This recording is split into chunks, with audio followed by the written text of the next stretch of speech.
কেন ধরেছেন আপনাকে? আমাদের পরম সম্মানীয় নেতাজি সুভাষচন্দ্র বসুকে কেন্দ্র করে দু একজন প্রকাশ্যে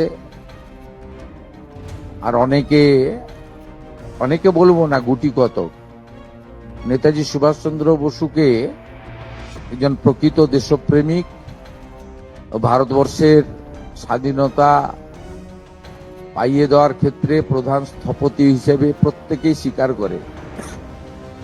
আপামর মানুষ আমরা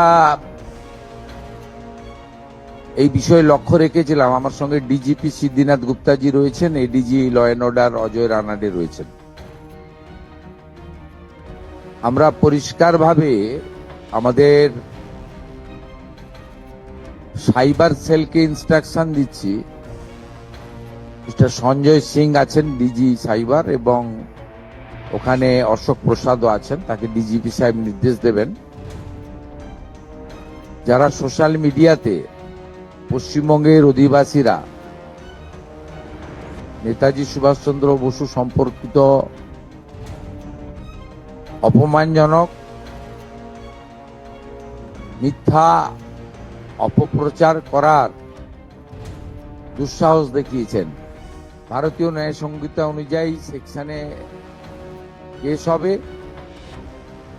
ফেসবুককে এবং সোশ্যাল মিডিয়ার যে প্ল্যাটফর্ম আছে, তার যে সিস্টেম আছে, সেটাকে আমরা রাজ্য সরকারের পক্ষ থেকে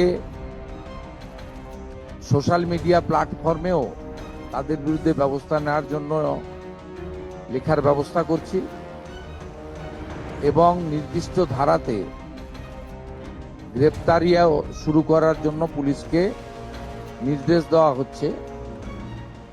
এবং আমি যারা দুঃসাহস দেখিয়েছেন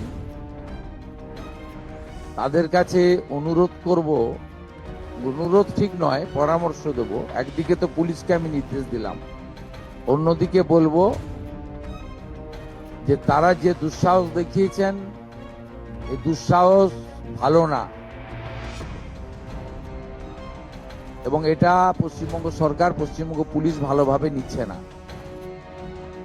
আপনারা অবিলম্বে ক্ষমা চেয়ে পোস্ট করুন, নিজেদের পোস্ট ডিলিট করুন। ডিলিট করে দিলেও যে ছাড় পাবেন তা নয়, নির্দিষ্ট সেকশনে পুলিশ ব্যবস্থা নেবে, এবং ব্যবস্থা নেয়ার ক্ষেত্রে পুলিশ নিজেরাই সিদ্ধান্ত নেবে। ওখানে আমরা কোনোভাবে হস্তক্ষেপ করব না। কেন ধরেছেন আপনাকে? কেন মন্তব্য করছেন? মন্তব্য কেন করেছেন? কি করেছিলেন দাদা আপনি? কি করেছেন আপনি?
আমাদের ভিডিও ভালো লাগলে লাইক এবং শেয়ার করুন।